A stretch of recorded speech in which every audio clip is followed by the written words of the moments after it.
이것이 곧 적게 심는 자는 적게 거두고 많이 심는 자는 많이 거둔다 하는 말이로다. 각각 그 마음에 정한 대로 할 것이요 인색함으로나 억지로 하지 말지니 하나님은 즐겨내 하는 자를 사랑하시느니라. 하나님이 능히 모든 은혜를 너희에게 넘치게 하시나니 이는 너희로 모든 일에 항상 모든 것이 넉넉하여 모든 착한 일을 넘치게 하게 하려 하심이라. 기록된 바 그가 흩어 가난한 자들에게 주었으니 그의 의의가 영원토록 있느니라 함과 같으니라.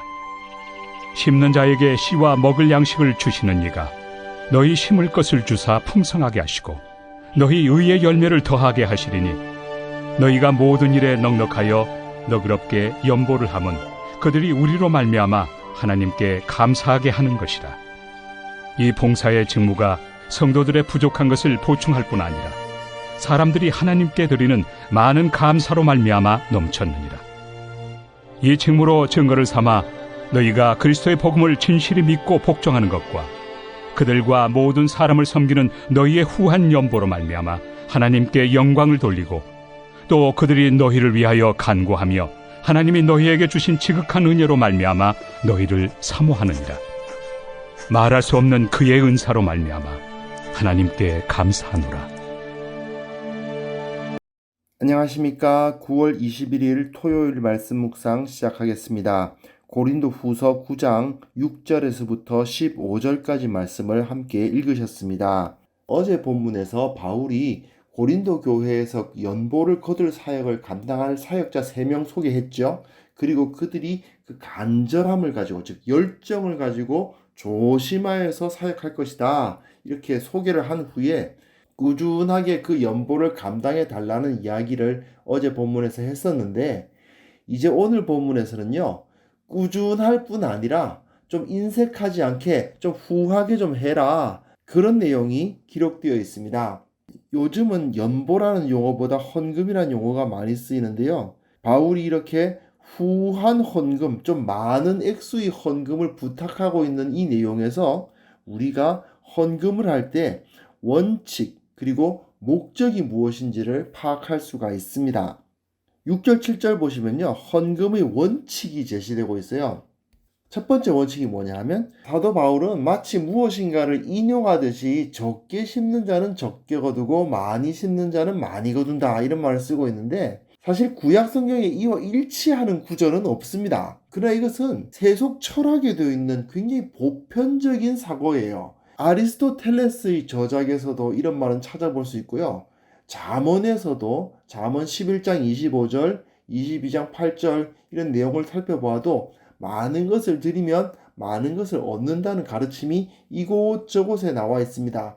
구약 성경에서 이렇게 적게 심는 자는 적게 거두고 많이 심는 자는 많이 거둔다는 말이 그대로 기록되어 있는 것은 아니지만, 이 당시 세속 철학에서나 율법에서나 구약 성경이 다른 부분에서 보편적으로 찾아볼 수 있는 그런 가르침이란 거죠. 두 번째는 뭐냐 하면요, 인색해서도 안 되고 억지로 해서도 안 된다는 거죠.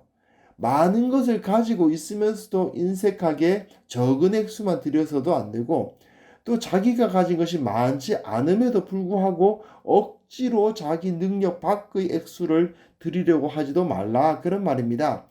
그렇게 할 때에 바울은 즐거움으로 낼 수 있다고 말하고 있고, 그렇게 즐겁게 내야 하나님의 사랑을 받는다, 하나님의 기쁨이 될 수 있다, 그렇게 가르치고 있는 거죠. 그리고 이어지는 8절부터 11절의 내용을 살펴보시면요, 앞에서 말한 원칙에 따라서 드릴 때에 하나님이 어떤 은혜를 베푸시는가에 대한 가르침이 주어지고 있는 것입니다. 사도 바울은 앞에서 적게 심는 자는 적게 거두고 많이 심는 자는 많이 거둔다고 하지 않았습니까?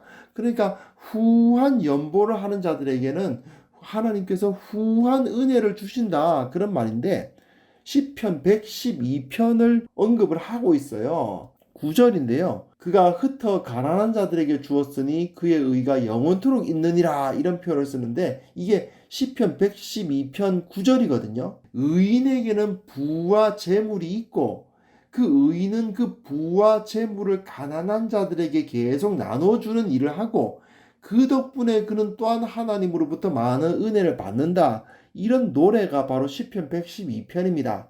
바울은 고린도 교회에게 시편 112편의 의인에게 주어지는 복과 같이 하나님께서 모든 은혜를 넘치게 주셔서 모든 것이 넉넉하고 선한 일이 넘치게 될 것이라는 축복을 해요. 그런데 여기서 중요한 게 뭐냐면요. 바울이 염두에 두고 있는 많이 거둠이라는 것이 우리가 언뜻 생각할 때의 그 많이 거둠과는 조금 다릅니다. 우리는 적게 심는 자는 적게 거두고 많이 심는 자는 많이 거둔다는 말씀을 들으면서 헌금을 많이 하면 내 사업이 더 잘 되고 월급이 더 오르고 승진하고 이런 식으로 사고하는 경우가 되게 많거든요. 그런데 바울이 말하는 풍성하게 하시고 의의 열매가 더하게 하신다는 것은 그런 거하고 조금 다릅니다. 바울이 말하고 있는 건 뭐냐면요.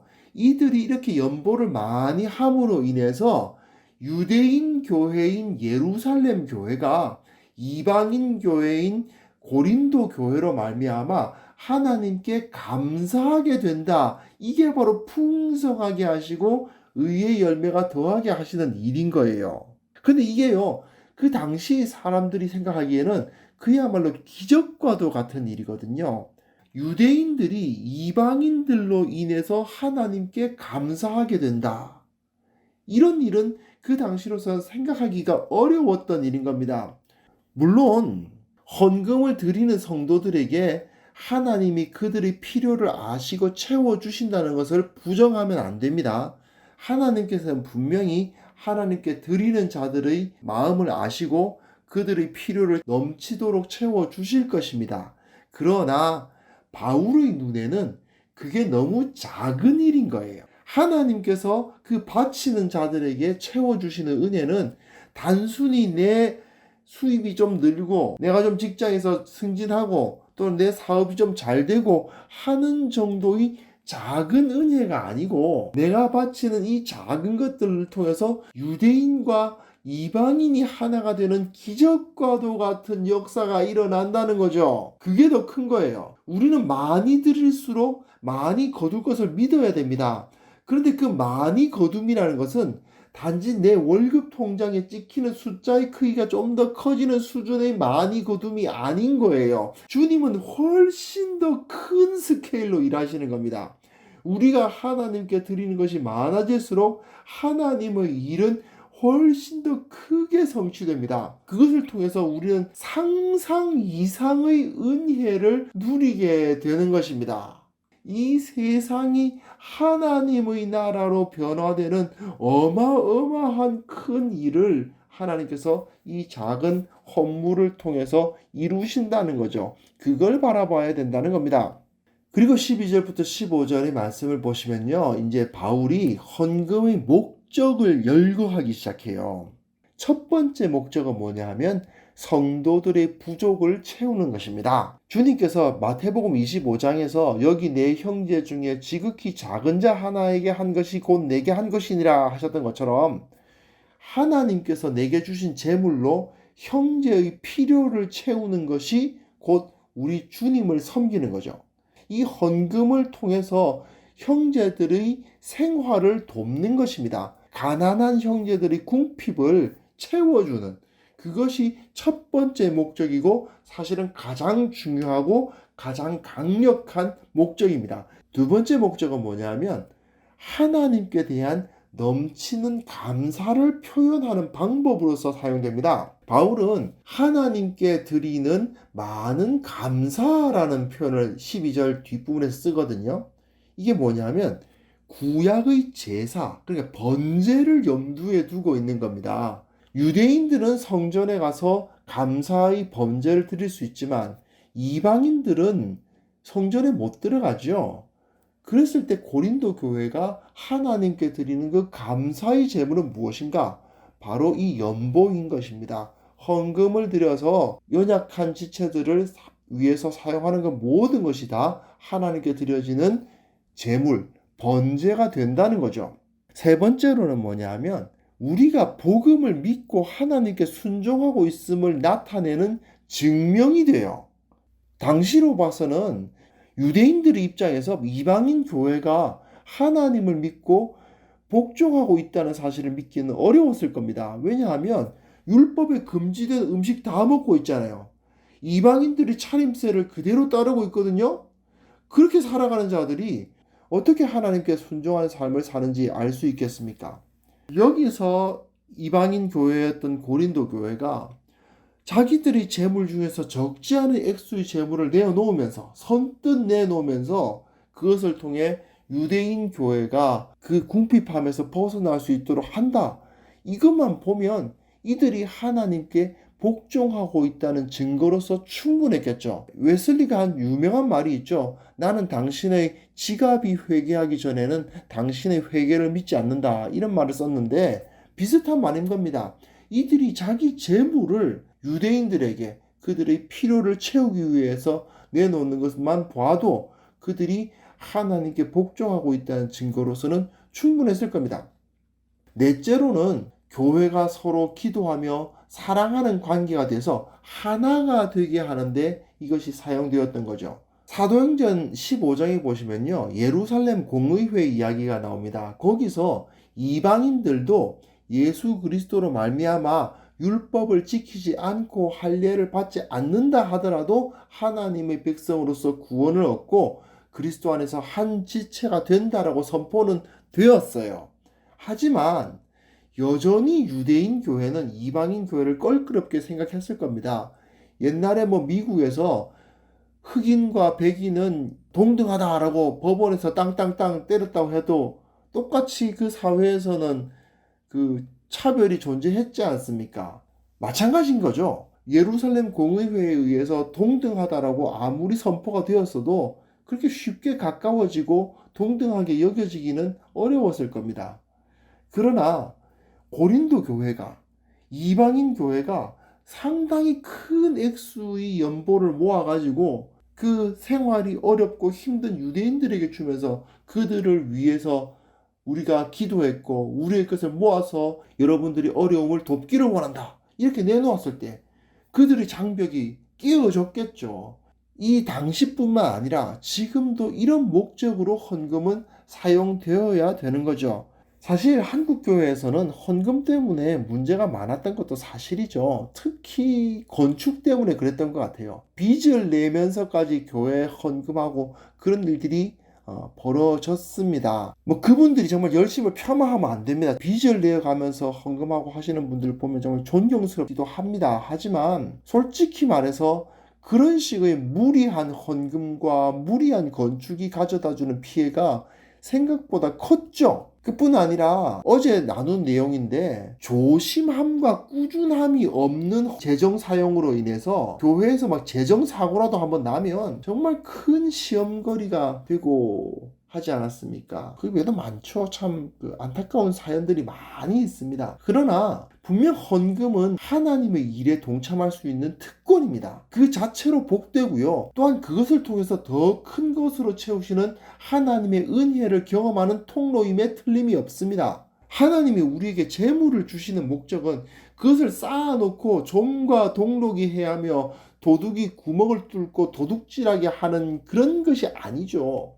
또 어리석게 그것들을 탕진하라고 우리에게 주시는 것이 아니죠. 더 선한 열매를 맺게 하기 위함 아닙니까? 하나님 앞에서 즐거운 마음으로 헌신하고 베푸는 삶을 삶으로써 나에게 하나님으로부터 주어지는 더 크고 풍성한 은혜를 경험하라고 우리에게 하나님께서 그 재물들을 주셨죠. 그걸 통해서 하나님의 나라가 이 땅 가운데 세워져 나가는 겁니다. 이것을 위해서는요, 오늘 본문에서처럼 정말 온전한 헌금을 드리는 성도들도 필요하고요. 또 어제 묵상했던 것처럼 열정적으로 조심하는 신실한 사역자들에 의해서 교회의 재정이 투명하고 올바르게 사용되고 집행되는 그런 일들이 일어나야 될 것입니다. 헌금을 통해서 주님의 몸된 교회가 하나가 되고 약한 자들을 세우는 그런 역사들이 일어나야 될 것입니다. 어쩌면 제 생각인데 교회가 이 일만 성경적으로 올바르게 감당해도 세상의 칭송을 받지 않을까 그런 생각을 해봅니다. 지금 각자 나의 헌금 생활은 어떠했는지 한번 돌아보셨으면 좋겠습니다. 그리고 우리 교회의 재정 운영은 과연 투명한지 반성해 볼 필요가 있을 것 같습니다. 내 개인과 우리 교회가 무엇을 고쳐야 할까 생각해보고, 또한 우리 각 성도들은 기쁨으로 인색함으로나 억지로 하지 않는 풍성한 연보를 실천하는 그런 역사들이 우리 가운데 일어나기를 바랍니다. 하나님 아버지, 우리의 마음을 붙들어 주셔서 인색한 마음 제거하여 주시고 억지로 하는 마음 제거하여 주시고 오직 기쁨으로 풍성히 주님 앞에 드리게 하시며, 그것을 통해서 하나님의 나라가 이루어지고 정말 우리가 바친 것을 통해서 더욱 많은 은혜를 누리며, 또한 이 교회가 세상을 변화시켜 나가는데 이 교회의 재정이 사용되는 역사들이 일어나게 하여 주옵소서. 예수님의 이름으로 기도합니다. 아멘.